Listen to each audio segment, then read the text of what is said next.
Монгол улсын хувьд эдийн засгийн өсөлт тогтвортой бус байгаа. Дээрээс нь төсвийн орлогыг бид нар хэд өөдрөг таамагладаг. Ингэснээсээ болоод улуурхаан салбар дээр тодорхой хэмжээний зохилт үүсгэхээр бид нар төсвийн томоохон асуудлуудад ордог. Тэгэхээр энэ хүү бидний одоо харж байгаагаар бол энэ байдал гарцаа авахгүй үргэлжлэхээр ийм төсвөрөний мэдээллийг оруулж ирж байна.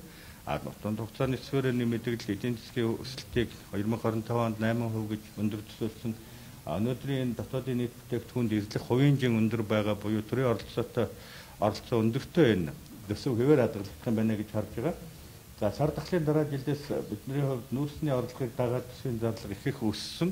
Энэ зарлагын өсөлтийг бол бидний зүгээс бол хязгаарлах ёстой гэж үзэж байгаа бол одоо орж ирж байгаа төсвийн өрөөний мэдээллийн төсөл дээр энэ зарлагыг бол цаашаа нэмэгдүүлнэ.